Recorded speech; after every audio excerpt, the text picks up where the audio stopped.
Hello everyone, সবাই কেমন আছে? আশা করছি সবাই খুব ভালো আছো। একটুখানি দেরি হয়ে গেল এই ব্লগটা আপলোড করতে। এটাই হলো রান্না পুজোর একটা বড় ব্লগ, বলেছিলাম তোমাদের সাথে শেয়ার করব, তো সেটা নিয়ে আজকে চলে এসেছি।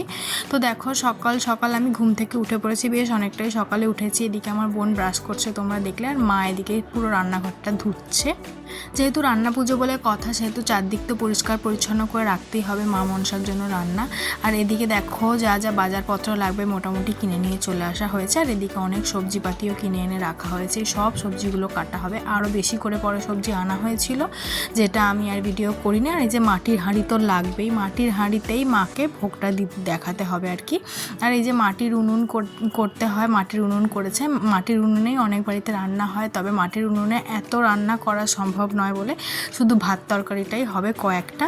এদিকে মা আমাদের বাড়িতে খাওয়ার জন্য একটা রান্না করে দিয়েছে, এদিকে ভাত করেছে, আর এদিকে চিংড়ি মাছ দিয়ে সব রকম সবজি দিয়ে একটা চচ্চড়ি টাইপের করে রেখে দিয়েছে। হ্যাঁ, এটাই সবাই আজকে খাবে দুপুরে। মা যেহেতু পুজোটা হবে, মা পুজোটা করবে বা রান্নাটা করবে, ওই জন্য মা আজকে সারাদিন উপোসে থাকবে। তো জল টলগুলো রেডি করে আমি চলে এসেছি এখানে বিছানা গোছাতে, কেন বিছানাটা গোছাতে হবে আমাকেই। আর আমার মা ওদিকে ব্যস্ত বলে ঘরটাও আমাকেই ঝাড় দিয়ে দিতে হবে। তো আমি এদিকে বিছানাটাকে ভালোভাবে গুছিয়ে নিচ্ছি, ভালোভাবে বিছানাটাকে টান টান করে গুছিয়ে নেব। নতুন চাদর কালকেই পাতা হয়েছে, সমস্ত কাচাকুচি করতে হয় এই রান্না পুজোর আগে, ঘর দুয়ার সব ঝাড়াঝাড়ি করতে হয়। তো দেখো, আমি এখানে বিছানাটা গুছিয়ে নিচ্ছি ভালোভাবে টান টান করে। আর বিছানা গোছানোটা না আমার খুব একটা ভালো লাগে, কেননা বিছানাটা যদি ঠিকঠাক থাকে তাহলে রুমটা বেশ একটা পরিপাটি দেখতে লাগে। তো বিছানাটা গোছানোর পরে আমি হাঁপিয়ে গেছি বলে একটুখানি খেয়ে নিলাম জল ঠল খেয়ে এবার যাবো মেজেটা ঝাড় দেবো, মেজে ঝাড় দেবো। আর একটা রুম আছে, আরও যা যা জায়গাপত্র আছে টুকটাক ঝাড় দিয়ে দেবো, কেননা মা ওদিকে রান্নার কাজে ব্যস্ত আর আমাকে এইগুলো করতেই হবে। আর আমার বোন এইসবের একদম ঢ্যাঁড়স, পারে না করতে, কিছু করতে চায় না। তো একটা কথা বলি, রান্না পুজোতে আজকে হয়তো আমাদের বাড়িতে ফাঁকা ফাঁকা লাগে, কম লোক। আমারও বিয়ে হয়ে গেছে, দিদিরও বিয়ে হয়ে গেছে, ঠাম্মার নেই। তো আগে আগে না, মানে যখন ছোট ছিলাম আমরা অপেক্ষা করে থাকতাম যে কবে আসবে রান্না পুজো। মানে আমি স্কুল থেকে এসে ভাবতাম যে কতক্ষণে বাড়ি যাব, স্কুল থেকে গিয়ে আমাদের বাড়িতে হবে রান্না পুজো, দারুণ মজা হবে। কিন্তু এখন আর সেসব নেই, এখন অনেক কিছু চেঞ্জ হয়ে গেছে। তো সময়ের সাথে সাথে তো অনেক কিছু চেঞ্জ হয়েই যায়। তো বাদ দাও, মন খারাপ করেও সব কথাগুলো ভাবলেই, বাট মন খারাপ করে কি হবে। এদিকে আমি স্নান টান করে পুজো করে নিয়েছি। দেখো, এদিকে মা সব আনাজপাতি নিয়ে বসে পড়েছে, গ্যাস ট্যাস সব ভালোভাবে ধোয়া মোছা হয়ে গেছে। এদিকে মা কাটছে পেঁপে। কি রান্না হয় তোমাদেরকে বলে দিই, সব রকম ভাজা হয়, এই সজনে শাক, এই কচু, এই হ্যান ত্যান সমস্ত কিছু ভাজা হবে। মানে যত সবজি আছে, সেটা আলু থেকে আরম্ভ করে কুমড়ো, পটল, বেগুন, ঢ্যাঁড়স, চিচিঙ্গা, ঝিঙা, এই শাক, কলা, মানে কাঁচা কলা, আলু, যা যা আছে সমস্ত ভাজা, নারকেল ভাজা, ছোলা ভাজা, সমস্ত কিছু ভাজা করতে হয় এখানে। মানে যা যা সবজি আছে আমি তোমাদের বলে বোঝাতে পারবো না কী কী সবজি। তারপরে এদিকে মাছের তেল ঝাল তো আছেই, এদিকে মাছের টক আছে, সমস্ত সবজি দিয়ে একটা চচ্চড়ি আছে, পুঁই শাক দিয়ে একটা চচ্চড়ি আছে, অনেক রান্না হয়, নারকেল নাড়ু হয়, গুড় পিঠে হয়, অনেক কিছু করতে হয়। তো এদিকে মা একদিকে করছে কাটাকুটি, আমি এদিকে হেল্প করে দিলাম, কেন অতটা জিনিস মায়ের একার পক্ষে কেটে বেটে রান্না করাটা পসিবল না। এদিকে আমি আলু ভালোভাবে ছাড়িয়ে দিচ্ছি। মা আমাকে বললো আলুগুলো ছাড়িয়ে দিয়ে গোল গোল করে আমি কেটে দেবো। আমি মাকে বললাম অত তুমি কেন বেকার খাটবে, আমিই করে দিচ্ছি গোল গোল করে। তো আমি এই স্নান টান করে আমার খাওয়ারও টাইম হয়নি, মাকে চলে এসেছি হেল্প করতে। তো এখানে অনেক আনাজপাতি আমি বলে বোঝাতে পারবো না। আর হ্যাঁ, পেঁপে ভাজা করতে হবে, ওল ভাজা করতে হবে, কচু ভাজা করতে হবে, কত কী, আবার শশা ভাজাও আছে।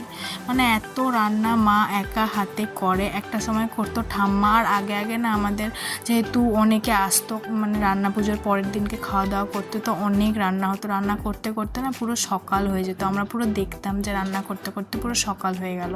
তো যাই হোক, এখন আর অত রাত্রি হয় না, বা সারা রাত্রি আমাদের লাগে না, মোটামুটি 1:30-2টার মধ্যে রান্নাবান্না কমপ্লিট হয়ে যায়। তো দেখো, এখানে আমি আলুটা কেটে নিচ্ছি। তো রান্নার জন্য সমস্ত জোগাড়পাতিগুলো করতেই হবে। আর মা যেহেতু উপোসে আছে, মা একটু দুর্বল হয়ে পড়ছে, পারছে না।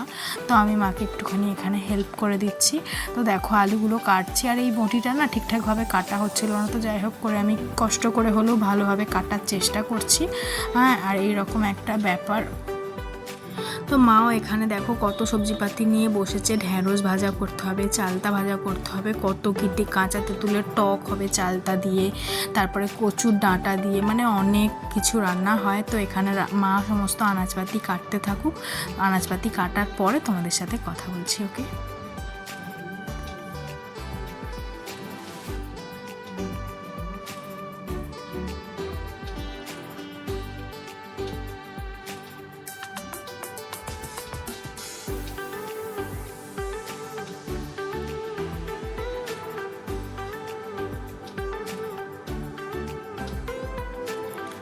এখানে দেখো মা আনাজ কাটতে কাটতে মানে প্রায় অনেকটা টাইম লেগে যাচ্ছে। এদিকে মা বেগুনটাকেও কেটে নিচ্ছে, এরপর আরও অনেক সবজি আছে একে একে কাটবে, আর আমিও এদিকে আলুটা খুব ভালোভাবে ছাড়িয়ে দিচ্ছি। দেখছো আলু মানে ছাড়াতেই আছি, আলু কোনো শেষ নেই। এই কটা আলু তোমরা দেখতে পাচ্ছ, এরপরে তারপর আরও অনেক আলু আছে।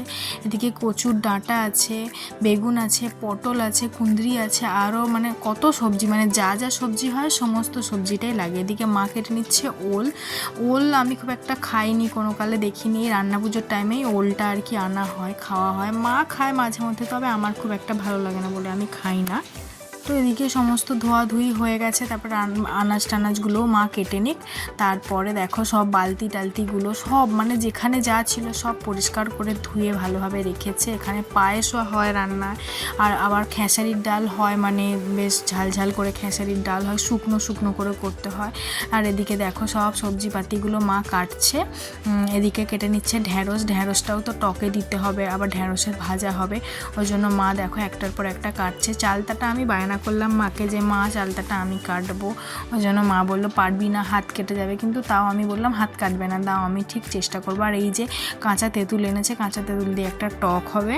কাঁচা তেঁতুল দিয়ে, চালতা দিয়ে, কচুর মানে সেই যে কচুর নরম নরম পাতাগুলো হয় না, নরম নরম ডাঁটা আর কি, তো ওই নরম নরম ডাঁটা দিয়ে এইগুলো দিয়ে একটা টক হবে, চিংড়ি মাছ দিয়ে, ইলিশ মাছ দিয়ে টক হবে। অনেক রান্না, মানে বলছি না রান্নার মানে যা রান্না আছে সব, মাছ থেকে আরম্ভ করে সমস্ত সবজিপাতি, ডাল, তরকারি, চচ্চড়ি, ভাজা সমস্তটা করতে হবে রান্না পুজোতে। একটুখানি যদি খুঁত হয়ে যায় না, প্রচণ্ড বড় মুশকিলে পড়ে যেতে হবে। ওই কারণে খুব নিষ্ঠা সহ একদম পরিষ্কার পরিচ্ছন্ন হয়ে এই রান্নাটা করতে হবে। যাদের যাদের রান্না পুজো আছে তারা নিশ্চয়ই রিলেট করতে পারছো আমার কথাটা, বা বুঝতে পারছো আমি কি বলতে চাইছি। তো দেখো এদিকে মা সবজিপাতিগুলো কাটছে, মানে কাটছে তো কেটেই যাচ্ছে। আমার এই ভিডিওটাতে মোটামুটি অনেকটা ভিডিওতেই তোমরা দেখতে পাবে যে মা শুধু সবজিপাতি কেটেই যাচ্ছে। তো মা পুরো সবজিপাতিগুলো কাটা শেষ করুক, তারপর তোমাদের সাথে কথা বলছি।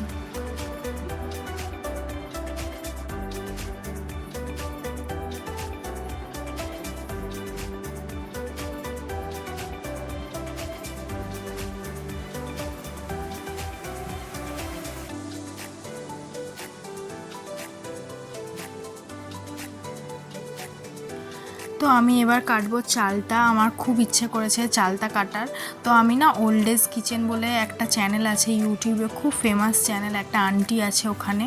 তো ওই আন্টিটার কাছ থেকে না আমি দেখেছিলাম চালতা কাটা। আমি আর কি একটুখানি চেষ্টা করছিলাম ওরকম করে চালতা কাটার, কিন্তু মা বারবার করে বলছে তুই পারবি না, তুই পারবি না, হাত কেটে যাবে, চালতা অনেক হড়হড় করে, তোর হাতটা কেটে গেলে খুব মুশকিলে পড়বো, হ্যান ত্যান এরকম বলছে।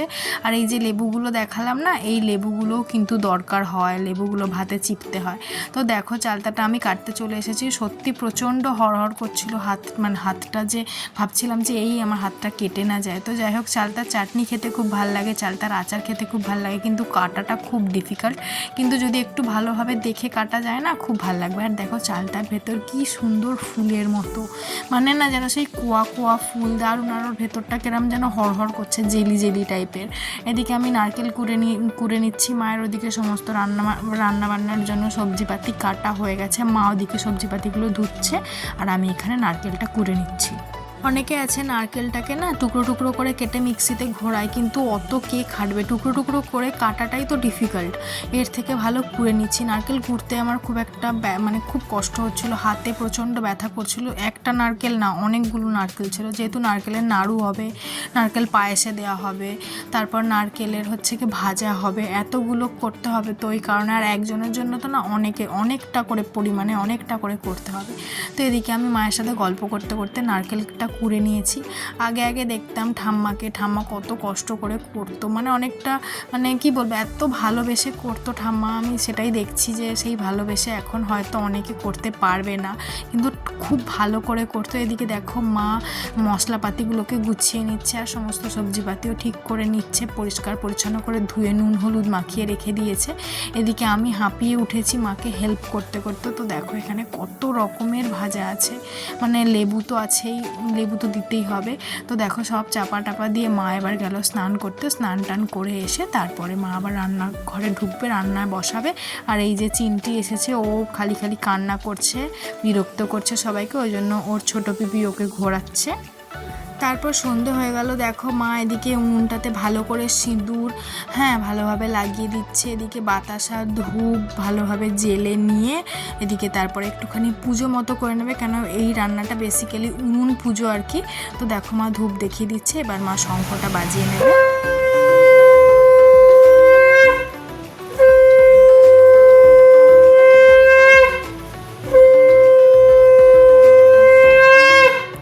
দেখো এখানে মা প্রদীপ জ্বেলেছে, মানে মোমবাতি জ্বেলেছে, বাতাসা চাল দিয়ে ভালোভাবে এটাকে পুজো করে নিয়ে এবার মা এখানে যেহেতু রান্না করতে হবে, উনুনে রান্না করতেই হবে, ওই কারণে মা এখানে উনুনটা ধরিয়ে দিয়েছে, উনুনে বসিয়েছে ভাত। এই ভাতটাই কিন্তু রান্নার পরে ওই মাটির হাঁড়িতে ঢেলে দিতে হবে, দিয়ে ওইটাই মেন মা মনসার জন্য করা। বাকি ভাতগুলো তো আছেই, এবার ওইটুকু হাঁড়িতে তো আর সবার পক্ষে খাওয়া সম্ভব হবে না, ওই জন্য এদিকে মা আর কি এই হাঁড়িটাতে করেছে। এদিকে মা নারকেলটা পাক দিয়ে দিয়েছে, আমি এখানে বসে বসে নাড়ুটা গোল গোল করে দিচ্ছি। নাড়ুটা গোল গোল করার পরে দেখছি মা ওদিকে মালপোয়াটা ভাজতে শুরু করে দিয়েছে। এই মালপোয়াটা আমার ভালোভাবে করতে পারে আমার মাসিরা, তবে মা খুব একটা ভালো পারে না, তাও মা করছে, ঠাকুরের জন্য করতেই হবে। ওদিকে মা টকের জন্য তেঁতুলটা আর চালতাটা সেদ্ধ করতে বসিয়ে দিয়েছে, এদিকে বেগুন ভাজা হচ্ছে, এদিকে ভাত হয়ে গেছে, মোটামুটি অনেকগুলোই ভাজা হয়ে গেছে। এদিকে মাছও চলে এসেছে, ইলিশ মাছ, তারপরে কাতলা মাছ, তারপরে চিংড়ি মাছও আছে। আর এই চিংড়ি মাছের যা টেস্ট, মানে যে তরকারিতে দেবে সে তরকারি পুরো স্বাদ হয়ে যাবে। তো দেখো রান্না এই রান্নাগুলো হয়েছে, এখনও চচ্চড়ি বাকি আছে, আরও ভাজাভুজি বাকি আছে। ওদিকে মা ডালটাও বসিয়ে দিয়েছে। তো দেখো এইগুলো এবার একটা একটা করে এই রান্নাগুলোকে সব ওই ঠাকুর ঘরে ঢুকিয়ে রাখতে হবে। ওদিকে মা মাছটাও ভেজে নিচ্ছে, ইলিশ মাছটা আগে ভেজে নিচ্ছে, তারপর ভাজবে চিংড়ি মাছ, তারপরে ভাজবে আর ওই অন্য মাছ যেটা আছে। তারপর এদিকে মাটির হাঁড়িতে ভাতটা ঢেলে দিয়ে তাতে লেবু দিতে হবে। এই পুজোতে কিন্তু এই লেবু মাস্ট দিতেই হবে, এই লেবুটা এই টাইমেই বেরোয়। এই লেবুটা কাগজি লেবু বলে, অনেকে গড়া লেবু বলে, অনেকে জামির বলে। তো মা এখানে খুব ভালোভাবে নিষ্ঠা ভরে ওই হাঁড়িটাকে মায়ের এই ঘরটাতে রাখা হলো। এই ঘরটাতেই আর কি সারা রাত্রি এই প্রসাদগুলো থাকবে, আর তারপরের দিনকে পুজো হওয়ার পরে সবাই খেতে পারবে।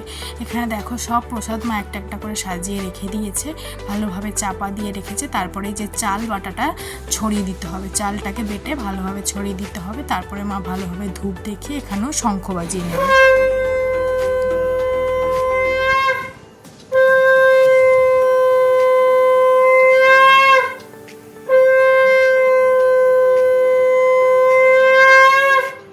শঙ্খ বাজিয়ে খুব ভালোভাবে মাকে জানাতে হবে যে মা যদি কোনো অন্যায় হয় যেন ভুল করে মানে মাফ করে দিও, এরকম একটা জানিয়ে তারপর মা প্রণাম করে নিল।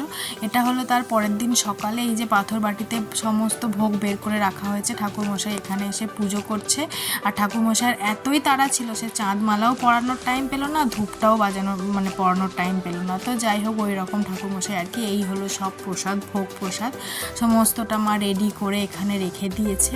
আর সারাক্ষণ এসি চালিয়ে রাখতে হবে, যেহেতু আগের দিনের রান্না যদি নষ্ট হয়ে যায় তাই জন্য এসি চালিয়ে রাখতে হবে। তো এই ভিডিওটা কেমন লাগলো তোমরা অবশ্যই জানিও, অবশ্যই লাইক করবে, শেয়ার করবে, কমেন্ট করবে। বাই।